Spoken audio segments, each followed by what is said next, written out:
Hello everyone. आज से हम लोग एक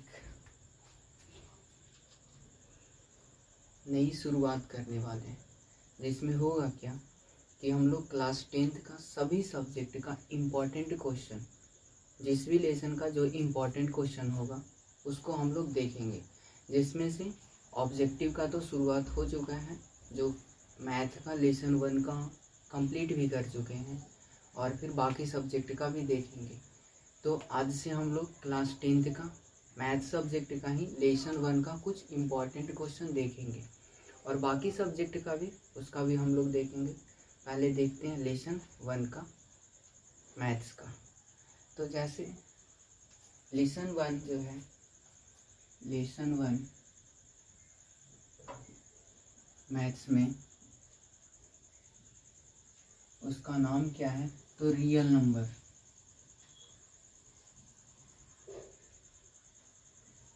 रियल नंबर्स ये इसका नाम है, ठीक है। तो इसका कुछ इम्पोर्टेंट क्वेश्चन, जिसमें से सबसे पहला जो इम्पोर्टेंट क्वेश्चन होता है वो होता है कि यूक्लिड डिवीजन एल्गोरिदम की सहायता से HCF निकालना है।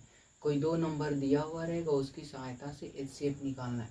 जैसे फर्स्ट क्वेश्चन लिखते हैं, फाइंड द HCF,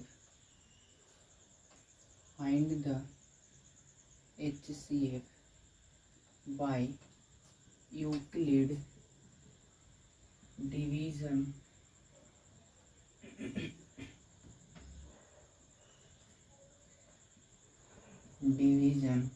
एल्गोरिदम। मतलब यूक्लिड डिवीजन एल्गोरिदम के द्वारा या उसकी सहायता से हमें क्या निकालना है, HCF निकालना है, HCF फाइंड करना है। जैसे कोई क्वेश्चन लेते हैं, एक क्वेश्चन है 135 एंड 225, ये है क्वेश्चन। अब इसे निकालना है। तो सबसे पहले तो जो यूक्लिड डिवीजन एल्गोरिदम का जो फॉर्मूला होता है उसे पहले हम लिखते हैं। तो होता क्या है, लिखेंगे बाई यूक्लिड्स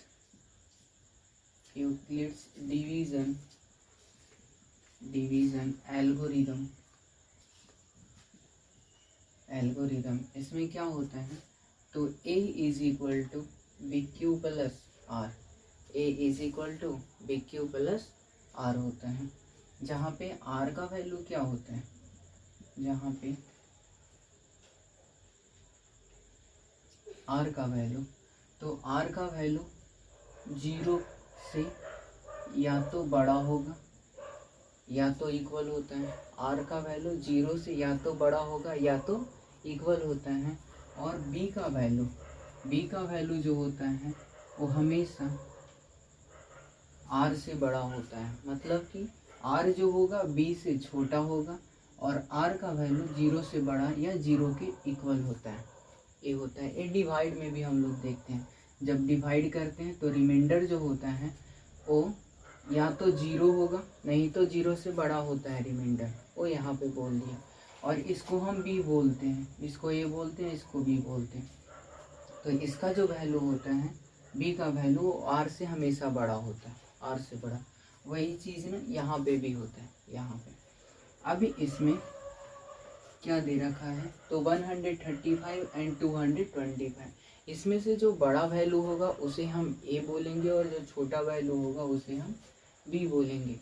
तो यहाँ पे A का वैल्यू क्या हो रहा है, A का वैल्यू हो रहा है 225 एंड B का वैल्यू क्या हो जाएगा, 135। ये हो जाएगा, A का वैल्यू 225 एंड B का वैल्यू 135। अब करना क्या है, तो इस पे बैठाना है दोनों वैल्यू को, और फिर ले करके आते हैं, देखते हैं तो क्या हो जाएगा।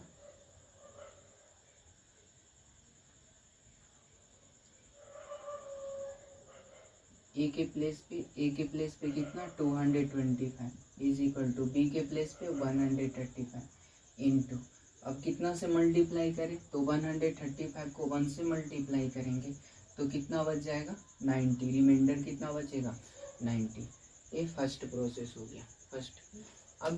अभी क्या हुआ, तो जब तक रिमाइंडर 0 नहीं आएगा तब तक इसे ऐसे ही करते रहना है। तो अब क्या करेंगे, तो अब क्या करते हैं, तो जो b का वैल्यू है ना वो a के प्लेस पे आ जाता है और जो r का वैल्यू है वो कहाँ b के प्लेस पे आ जाता है। मतलब कि अब इसमें क्या हो गया, a is equal to 135 and b is equal to कितना हो गया 90 हो गया, b इज इक्वल टू 90 हो गया। तो अब रखते हैं a के प्लेस पे कितना हो जाएगा 135 इज इक्वल टू 90 इंटू कितना से मल्टीप्लाई 1 से मल्टीप्लाई करेंगे, बच जाएगा कितना यहाँ पे 45 बचेगा, 45 बचेगा।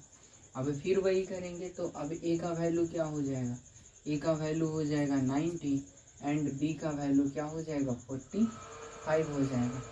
तो अब इन 90 को आगे लेकर के आएंगे तो यहाँ पे 45 है, 45 को 2 से मल्टीप्लाई करेंगे तो रिमाइंडर क्या बच जाएगा 0। जब तक रिमाइंडर 0 नहीं बचेगा तब तक ये करते रहना। अब जब रिमाइंडर 0 बच जाता है तो इस लाइन में जो b का वैल्यू होता है, इस लाइन में जो b का वैल्यू होता है वही मेरा क्या हो जाता है HCF हो जाता है। मतलब कि अब इसमें HCF कौन कहलाएगा, HCF जो होगा वो कौन हो जाएगा 45 HCF हो जाएगा। ठीक है, तो इस तरह से हम लोग इस HCF को बनाएंगे।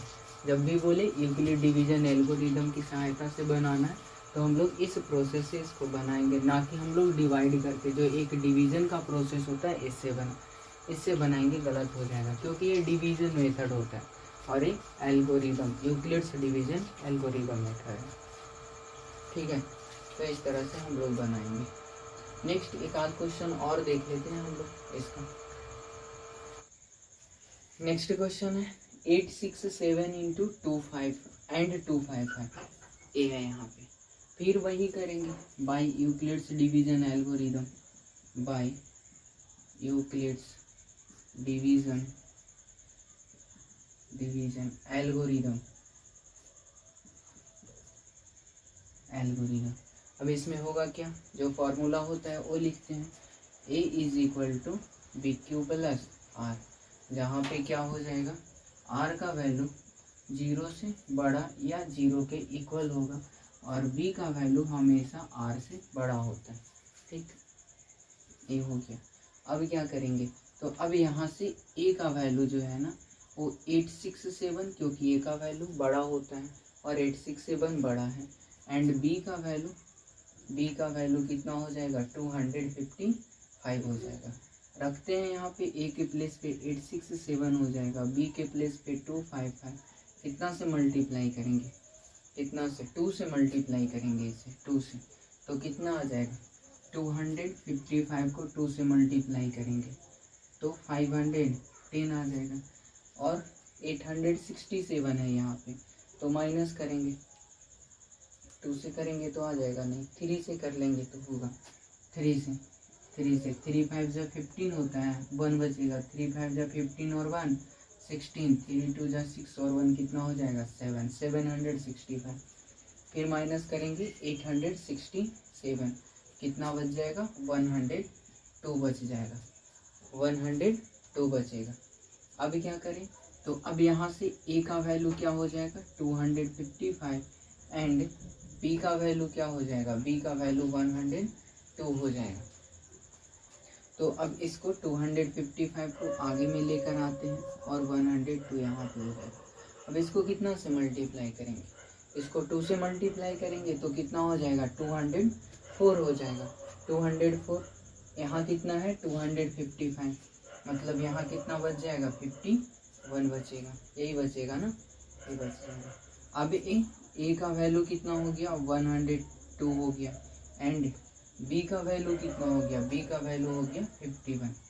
अब a का वैल्यू 102 आगे आ जाएगा, b का वैल्यू 51, कितना से मल्टीप्लाई 2 से मल्टीप्लाई, रिमाइंडर कितना हो जाएगा 0 हो गया। रिमाइंडर 0 मतलब इस लाइन में जो b का वैल्यू है वही मेरा क्या कहलाएगा HCF कहलाएगा। तो HCF इज इक्वल टू कितना हो गया 51 हो गया। ठीक है, तो इसी तरह से क्वेश्चन आते रहता है, प्रत्येक साल लगभग एक क्वेश्चन दे देता है इसका। तो इस तरह से हम लोग इस क्वेश्चन को देख लेंगे। ठीक है, उसके बाद और क्वेश्चन हम लोग देखते हैं।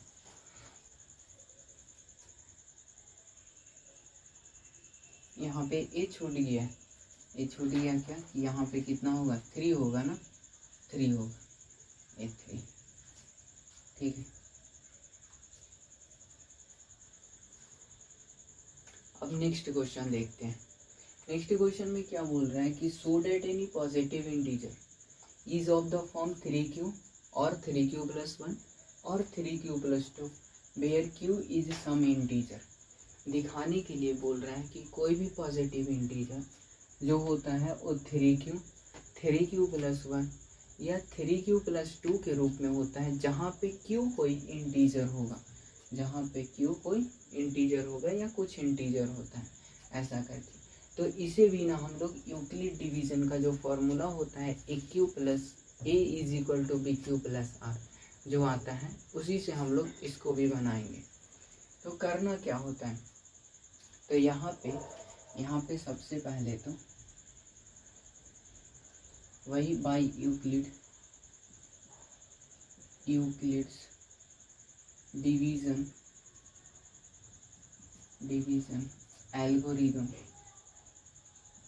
एल्गोरिदम में क्या होता है कि A is equal to BQ plus R ये होता है।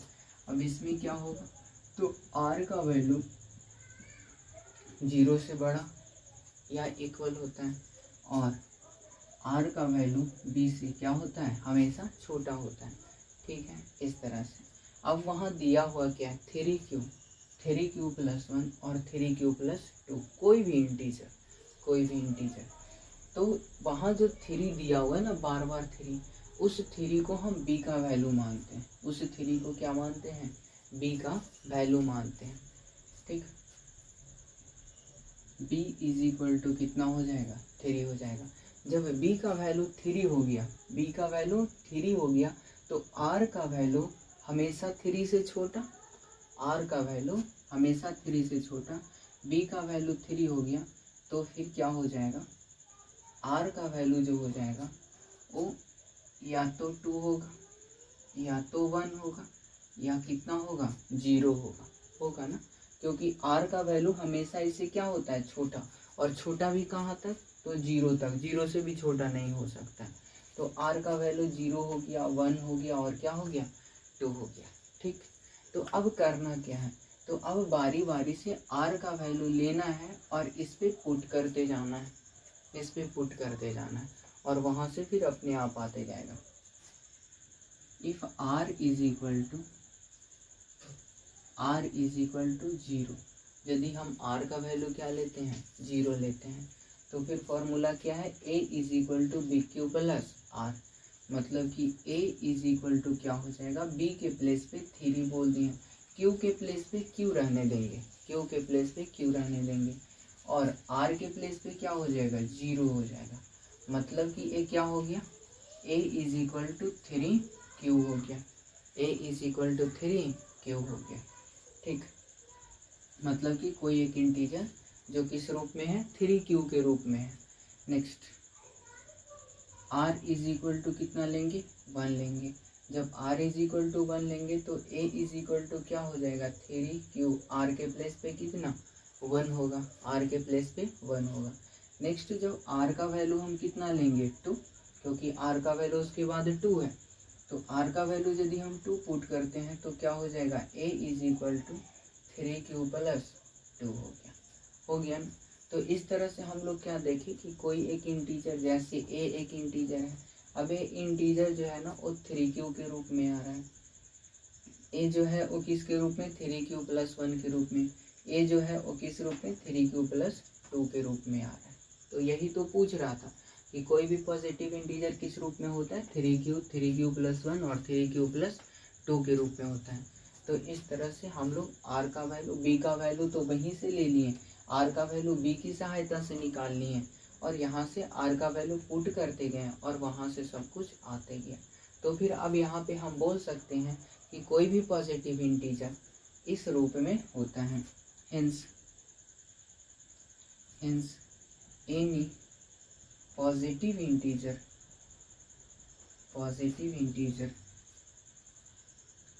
is in the form of 3q और 3q + 1 और 3q + 2। तो इस तरह से एक कोई भी पॉजिटिव इंटीजर होगा। ठीक है, तो इस तरह से जो भी क्वेश्चन देगा उसका हम लोग सॉल्यूशन करेंगे। इसका और भी क्वेश्चन देता है, जैसे यहाँ पे पॉजिटिव इंटीजर लिखा हुआ है उसी तरह से इवन पॉजिटिव इंटीजर लिखा हुआ रहेगा। इवन पॉजिटिव इंटीजर, पॉजिटिव तो रहेगा लेकिन उससे पहले इवन रहेगा, या हो सकता है कि ऑड लगा हुआ रहेगा, या हो सकता है स्क्वायर रहेगा, या हो सकता है क्यूब रहेगा। तो पॉजिटिव का देता है, या तो इवन का देता है, या ऑड का देता है, यही तीन में से कोई दे देता है। तो ये तो हम लोग पॉजिटिव का देख लिए, एक हम लोग इवन या ऑड का भी देख लेते। यदि इवन का देख लेंगे तो उसी से ऑड का भी बन जाएगा उसी की सहायता से। तो एक क्वेश्चन और इसके हम लोग देख लेते हैं। ठीक है,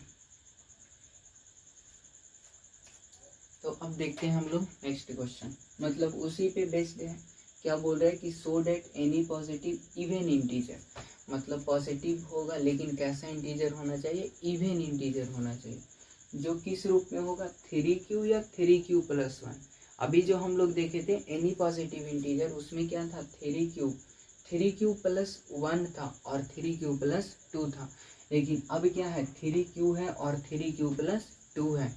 इस रूप में होना चाहिए where q is some integer. तो फिर वही चीज यूक्लिड्स डिवीजन एल्गोरिदम क्या होता है, तो a = bq + r, जहाँ पे r का वैल्यू 0 से बड़ा या 0 के इक्वल होगा और b का वैल्यू हमेशा r से बड़ा होता है। ये हो गया। अभी क्या करेंगे, वहाँ पे 3 दिया हुआ है, मतलब कि वो जो होगा वो किसका वैल्यू, b का वैल्यू। अब जब b का वैल्यू 3 हो गया तो r का वैल्यू क्या हो जाएगा, 0 1 2, क्योंकि r का वैल्यू हमेशा b के वैल्यू से छोटा होता है। तो r का वैल्यू 2 है, 1 है, 0 है, कहाँ तक होगा छोटा, तो 0 तक, क्योंकि 0 से भी छोटा नहीं होता है r का वैल्यू। तो इस तरह से हम लोग देख लिए। अब क्या करना है, तो अब बारी बारी से बैठाना है, लेकिन एक चीज का यहाँ पे ध्यान रखना है, बोला क्या है ना, इवन इंटीजर बोला है। क्या बोला है, इवन इंटीजर। तो हम लोग एक काम यहाँ पे कर लेंगे कि r का वैल्यू हम वही लेंगे जो इवन होगा, r का वैल्यू हम वही लेंगे जो कैसा होगा, इवन होगा। तो उससे मेरा डायरेक्ट आ जाएगा। वी विल टेक, लिख देते हैं यहाँ पे, we will take even value of r। हम लोग r का कैसा वैल्यू लेंगे, इवन वैल्यू लेंगे। तो सबसे पहले r का वैल्यू किसको लेते हैं, 0 को, 0 इवन है। तो if r is equal to 0, तो क्या हो जाएगा, a = b के प्लेस पे 3 और q और r के प्लेस पे कितना, 0, बोले तो क्या आ जाएगा, a = 3q हो गया, a = 3q हो गया। ठीक, नेक्स्ट हम लोग क्या लेंगे, r का वैल्यू कितना लेना है, 2, क्योंकि अब इवन बोलेगा तो हमेशा r का वैल्यू हम इवन ही लेंगे। तो अब r का वैल्यू यदि 2 लेते हैं तो a = क्या हो जाएगा, 3q + 2 हो रहा है। तो इस तरह से कोई इंटीजर a है जिसका वैल्यू क्या आया, 3q, मतलब 3q के रूप में। फिर दूसरा एक और देखें जो किस रूप में आया, 3q + 2 के रूप में। तो इवन बोले तो इवन वैल्यू लिए r का, ऑड बोलता तो ऑड वैल्यू लेते। तो ऑड यदि बोलता ना तो यहाँ पे चेंज रहता, केवल लिखा हुआ रहता 3q + 1 के रूप में होता है, 3q + 1 के रूप में, और वहाँ से हम लोग ये करते जाते और वहाँ से सब कुछ आ जाता। तो फिर अब क्या, अब बोल देना है, hence any positive even integer is in the form of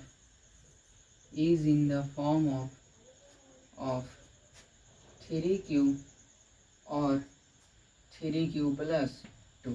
मतलब कि कोई भी पॉजिटिव इवन इंटीजर किस रूप में होता है, 3q या 3q + 2 के रूप में होता है। ठीक है, तो इस तरह से हम लोग एक और इम्पॉर्टेंट क्वेश्चन को देख लिए। ऑड इंटीजर होगा उसको रख करके देख लीजिएगा आप लोग, वहाँ से फिर वो आ जाएगा।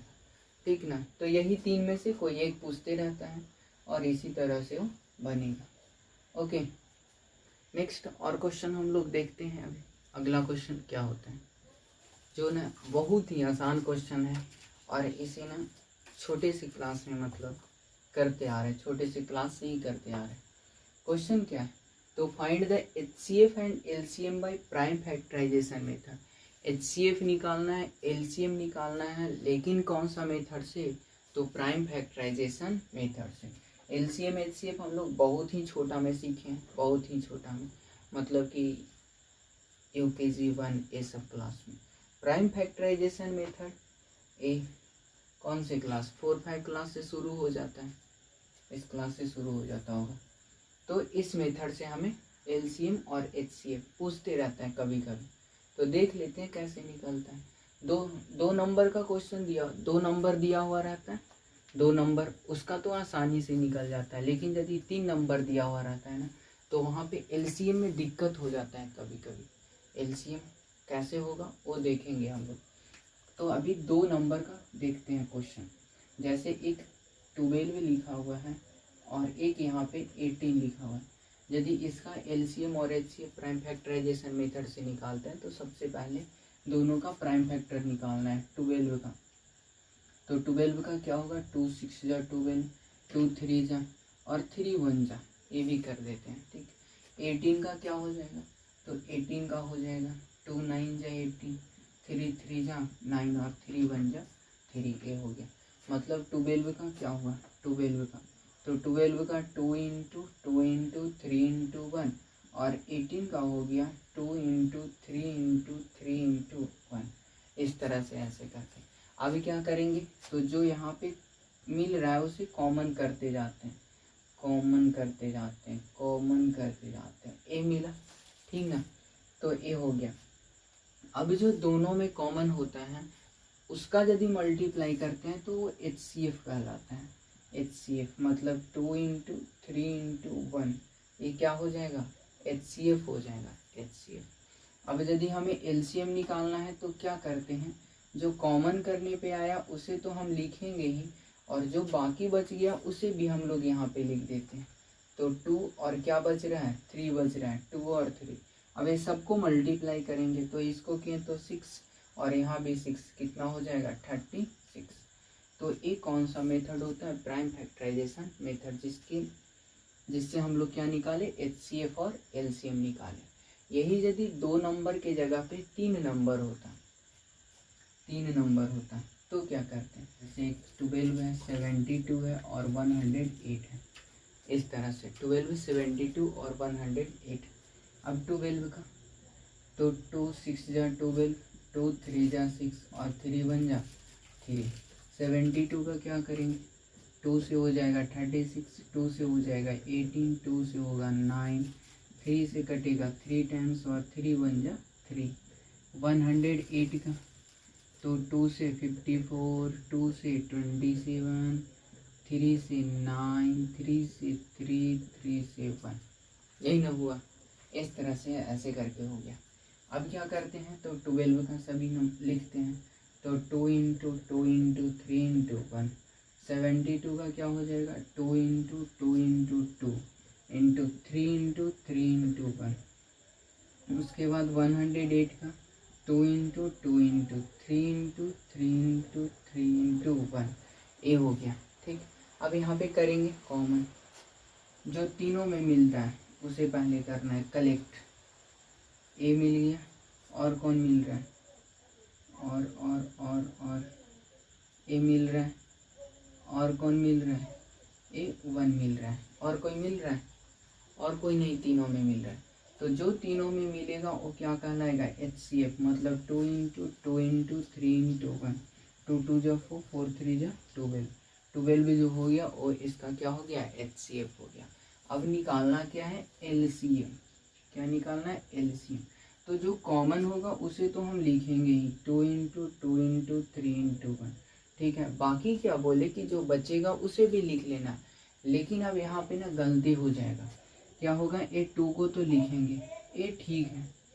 अब यहाँ पे 3 यहाँ है, यहाँ है, यहाँ है, 3 यहाँ है। अब जब LCM करते हैं ना, LCM प्राइम फैक्टराइजेशन से, तो इसमें क्या होता है, 3 नंबर वाला में या इससे ज़्यादा वाला में कि जो कम से कम 2 गो में भी मिल रहा है ना, कम से कम 2 गो में भी मिल रहा है नंबर में, तो उसे भी कॉमन करते हैं और कॉमन करके एक बार लिखते हैं। ये एलसीएम के लिए होता है, ना कि हम एचसीएफ में इसका यूज़ करेंगे। एचसीएफ में जो तीनों में मिलेगा उसी को मल्टीप्लाई करेंगे तो एचसीएफ होगा, लेकिन एलसीएम में क्या होता है कि जो तीनों में मिला उसे तो हम लिखेंगे ही, लेकिन बाकी यदि कम से कम 2 में भी मिल रहा है ना तो उसे भी कॉमन करेंगे और कॉमन करके यहाँ पे लिखेंगे। मतलब कि ये 3 हो जाएगा एक बार, और ये जो अकेला बचा हुआ है ये तो रहेगा ही, ऐसे करके, ठीक ना। यही यदि हम इसे 2 बार लिख देते तो फिर 3 गुना ज़्यादा आंसर आता, जो गलत होता। तो अब क्या हो जाएगा यहाँ से, 2 2 जा 4, 3 जा 12, 12 2 जा कितना 24, और 24 3 जा कितना 72, और 72 3 जा कितना 260। यही ना होगा, ये हो जाएगा इसका एलसीएम, ठीक है। तो ऐसे करके इस पे थोड़ा सा ध्यान देना है प्राइम फैक्टराइजेशन में, वो भी 3 नंबर का रहेगा। तो 2 नंबर वाला में तो कोई दिक्कत नहीं होता है, जैसे रहता है वो वैसे आ ही जाता है, ठीक है। तो हम लोग प्राइम फैक्टराइजेशन मेथड से क्या देखें, एचसीएफ और एलसीएम देखें। बाकी और क्वेश्चन हम लोग देखते हैं अभी। तो अब हम नेक्स्ट क्वेश्चन देखते हैं। नेक्स्ट क्वेश्चन पूछता कैसा है, कौन सा ऐसा क्वेश्चन है जो इम्पोर्टेंट है। तो नेक्स्ट क्वेश्चन क्या है, find the HCF and LCM. फिर आ गया एचसीएफ एंड एलसीएम, लेकिन अब क्या है, and verify that LCM into HCF is equal to product of 2 numbers. अब ये नहीं बोला है कि कौन सा मेथड से निकालना है, जौन सा मेथड से मन होगा या जौन सा मेथड हमें इजी लगेगा उस मेथड से हम एचसीएफ भी निकालेंगे और एलसीएम भी निकालेंगे। और उसके बाद हमें एक और काम बढ़ गया, वेरीफाई करना है, सत्यापित करना है, दिखाना है कि हाँ जो हम एचसीएफ एलसीएम निकाले हैं वो सही है या नहीं है। उसके लिए क्या होता है कि LCM into HCF is equal to product of 2 numbers. जो मेरा 2 नंबर दिया हुआ रहेगा वो दोनों को मल्टीप्लाई करेंगे, वो दोनों का एचसीएफ निकाले हैं, वो दोनों का एलसीएम निकाले हैं, एलसीएम और एचसीएफ को करेंगे मल्टीप्लाई। तो ये जो दोनों नंबर दिया हुआ रहेगा, ये दोनों नंबर का मल्टीप्लाई जो एलसीएम और एचसीएफ निकलेगा वो दोनों का मल्टीप्लाई इक्वल होना चाहिए।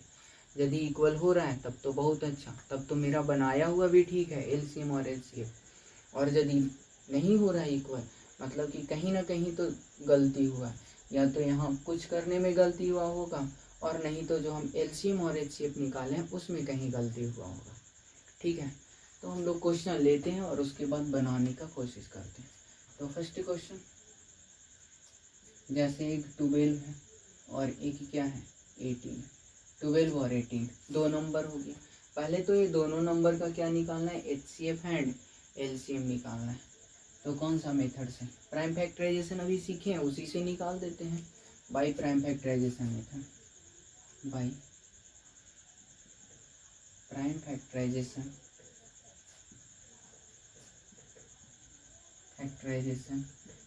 मेथड ऐसे लिखना जरूरी नहीं है बट लिख देते हैं। तो क्या करें, तो 12 का 2 6 जा 12, 2 3 जा 6 और 3 1 जा 3। 18 का क्या हो जाएगा, 2 9 जा 18, 3 3 जा 9 और 3 1 जा 3। 12 का क्या हो गया, 2 इंटू 2 इंटू 3 इंटू 1, और 18 का हो गया 2 इंटू 3 इंटू 3 इंटू 1। यहाँ से 2 कॉमन, 3 कॉमन, और कौन कॉमन हो जाएगा, 1 कॉमन हो जाएगा।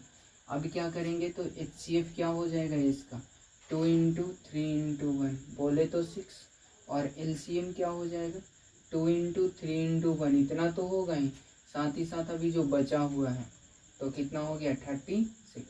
एचसीएफ 6 और एलसीएम कितना हो गया 36। अब करना क्या है, तो वेरीफाई करना है, हमें करते हैं ना, सब करेंगे, वेरीफाई करना है। वेरीफाई करना है उसके लिए दे रखा है कैसे करना है सो, या कैसे होता है, क्या बोला, HCF into LCM is equal to product of 2 numbers. या तो यहाँ पे ऐसे करके भी लिख देगा, product of LCM and HCF, जैसे वहाँ लिखा ना प्रोडक्ट ऑफ 2 नंबर्स, वैसे ही लिख देगा product of LCM and HCF, या एचसीएफ एंड एलसीएम, ऐसे करके। तो उससे दिक्कत नहीं है, यहाँ पे मल्टीप्लाई का साइन दे दे या HCF एंड LCM लिख करके प्रोडक्ट बोल दे, एक ही चीज़ होता है। प्रोडक्ट का मतलब होता है दो नंबर को मल्टीप्लाई करने पे या मल्टीप्लाई करने पे जो रिजल्ट आता है ना, उसे ही हम प्रोडक्ट बोलते हैं। ठीक, तो HCF और LCM मेरा आया हुआ है कितना, 6 एंड 36। HCF की जगह पे 6 और LCM की जगह पे 36। Okay, product of two numbers, दोनों नंबर को लेते हैं कितना, 12 एंड 18 है। तो 12 और 18 को मल्टीप्लाई करेंगे, जो आएगा वो प्रोडक्ट कहलाएगा। अब देखते हैं दोनों तरफ इक्वल होता है कि नहीं।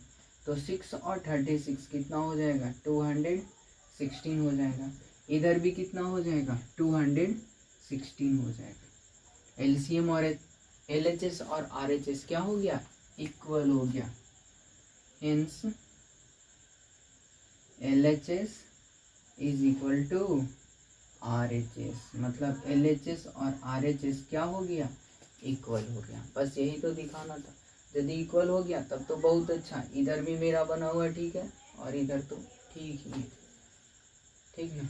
तो इस तरह से हम लोग क्या करते हैं, HCF और LCM निकालेंगे और उसके बाद उसे हम वेरीफाई करते हैं। अब क्वेश्चन यहाँ पे उठेगा कि सर 3 नंबर दिया हुआ रहेगा तब क्या करेंगे। तो बाबू 3 नंबर तो दिया हुआ ही नहीं रहेगा जब वेरीफाई करने का बात करेगा तो, क्योंकि यहाँ पे जो लिखा हुआ भी है प्रोडक्ट ऑफ कितना नंबर, 2 नंबर, 2 नंबर का प्रोडक्ट बराबर होता है किसका, LCM और HCF का। यदि इससे भी मन न भरे तो 3 नंबर का करके देख लेना, यहाँ पे इक्वल नहीं होगा 3 नंबर वाला, ठीक ना। तो इस तरह से ऐसे होता है, जब भी पूछेगा वेरीफाई करने के लिए देगा तो 2 ही नंबर देगा और वहाँ से हम लोग इस तरह से इसे दिखा देंगे, ठीक है। और बाकी और भी क्वेश्चन देखते हैं अभी। नेक्स्ट अगला इम्पॉर्टेंट क्वेश्चन क्या बोला है, तो गिवन डैट दिया हुआ है कि HCF किसका, तो 306 और 657 का, 306 और 657 का HCF कितना होता है, 9 होता है। ये दे रखा है, फाइंड करना है, पता करना है क्या LCM किसका, 306 एंड 657, मतलब उसी का। मतलब एक नया तरीका दिख रहा है जो इस तरह से होता है, इससे अच्छा लिख देता है HCF ऑफ इतना एंड इतना इज इतना, find the LCM, find LCM, ऐसे करके। लेकिन अब नया तरीका, ठीक है, देखते हैं, देखना ही पड़ेगा अब जब लिख दिया ऐसे, और आता भी है इस तरह, ठीक है। तो मतलब कि ये दोनों का HCF दिया हुआ है और यही दोनों का हमें क्या निकालना है, LCM निकालना है। अब करेंगे क्या, तो करेंगे क्या, तो यदि हम लोग कुछ नहीं सोचें तो नहीं सोचेंगे तो क्या करेंगे, दोनों का हम LCM जाएंगे निकालने के लिए, यही ना करेंगे। यदि थोड़ा सा हम नहीं सोचेंगे रुक करके तो ठीक है, HCF दिले है तो होगा, दिले कुछ कारण से दिले होगा, छोड़ देते हैं उसको। हमसे क्या पूछा है, LCM पूछा है, दोनों का हम LCM निकाल लेते हैं। नहीं, ऐसे करके नहीं बनाएंगे। नहीं सोचने का काम आप लोग का नहीं है, आप लोग का थोड़ा काम है एक कि थोड़ा मतलब जो भी क्वेश्चन दिया हुआ है उसके बारे में थोड़ा सा सोच लें कि हाँ मतलब क्या दिया हुआ है, कैसे बनेगा कुछ और अलग तरीका जिससे मतलब ये बन सकता है। तो हाँ, एक तरीका है जो अभी हम लोग वेरीफाई कर रहे हैं। वेरीफाई करते समय देखे क्या थे, तो यहाँ पे लिखा हुआ था HCF into LCM is equal to product of कितना नंबर, तो 2 नंबर। तो 2 ही नंबर यहाँ दिया हुआ है ना, 2 नंबर दिया हुआ है, ठीक। तो 2 नंबर तो यहाँ पे चल आएगा। बाकी क्या दिया हुआ है, HCF दिया हुआ है, जो HCF की जगह पे आएगा। बाकी क्या बचेगा, LCM नहीं निकलेगा, आराम से निकलेगा। तो करें क्या, तो HCF के प्लेस पे कितना हो जाएगा, 9 हो जाएगा, इंटू LCM के प्लेस पे कितना हो जाएगा, पूछ तो रहा है तो इसके प्लेस पे क्या होगा, प्रोडक्ट ऑफ 2 नंबर्स कितना कितना है, 306 और 657। अब यहाँ पे भी कुछ ना क्या करेगा बिना सोचे समझे, तो ये दोनों को करने जाएगा मल्टीप्लाई डायरेक्ट, नहीं ये नहीं करेंगे, थोड़ा सा हम लोग स्मार्ट तरीका अपनाएंगे। तो करेंगे क्या कि इसको अभी करेंगे कुछ नहीं, जैसे है उसको वैसे ही रहने देते हैं। मल्टीप्लाई करने जाएंगे, हो सकता है कि बड़ा नंबर है गलती हो जाए, तो उससे अच्छा है कि ये जो 9 है वो इधर आकर के डिवाइड तो होगा ही, तो पहले 9 से डिवाइड करके इसको और छोटा बना देते हैं, ठीक ना, तो होगा ना डिवाइड, दोनों में से दोनों नंबर डिवाइड होगा 9 से। 9 का डिविजिबिलिटी होता क्या है कि जो भी डिजिट है वो सभी का सम करेंगे और 9 से डिवाइड। 6 3 9, 9 से कट गया, 6 5 11 7 18, 9 से कट गया, किसी को भी कर सकते हैं। तो यदि हम इसको करने जाएं इसको, तो कितना आएगा, 9 7 जा 63 होता है, 2 बच गया और 7 बच गया, 9 3 जा कितना होगा 27 होगा, यही आएगा ना। 9 7 जा 63, 2 और 7, 9 3 जा 27, मतलब अब कितना आ गया 306 इंटू 73, नंबर छोटा हो गया, मल्टीप्लाई आसान से कर लेंगे, 306 और 73, 3 6 जा 18 और 3 3 जा 9, 7 6 जा 42 ना, 42 और 7 3 जा 21, 8 हो गया, 3 हो गया, 9 और 4 13 हो गया, 4 और 1 और 1 2 हो गया, यहाँ पे 2 हो गया, तो कितना आ गया LCM 2 2 3 3 8। ओके, तो इस तरह से थोड़ा सा हम लोग स्मार्ट अप्रोच अपनाएंगे, ठीक ना। तो हो गया, यहाँ से HCF दिया हुआ था, LCM निकल गया। इसका उल्टा भी हो सकता है कि LCM दिया हुआ रहे, HCF पूछे, तो यही तरीका सबसे अच्छा है जिससे हम लोग निकालेंगे। यहाँ पे गलती ये नहीं करना कि हाँ मल्टीप्लाई करेंगे, नहीं, जब कटने वाला है ही तो पहले काट ही देते हैं, उसके बाद उसका हम लोग मल्टीप्लिकेशन करेंगे, क्योंकि लास्ट में तो करना ही पड़ेगा। तो जब काट देंगे तो कुछ छोटा आ जाएगा, और छोटा मल्टीप्लाई अच्छा होता है, ठीक ना। तो इस तरह से हम लोग एक क्वेश्चन देखें। तो इसी तरह का जो भी क्वेश्चन है, HCF दिया हुआ है, LCM पूछे, LCM दिया हुआ है, HCF पूछे, हम लोग किसी को भी बना सकते हैं, ठीक ना। तो आज हम लोग इतना सारा क्वेश्चन कर लिए हैं, लगभग 5-6 क्वेश्चन देख लिए हैं हम लोग।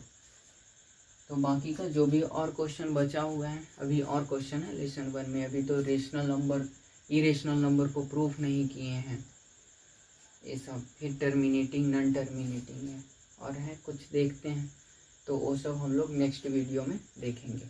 बाकी आज के लिए इतना है, ओके।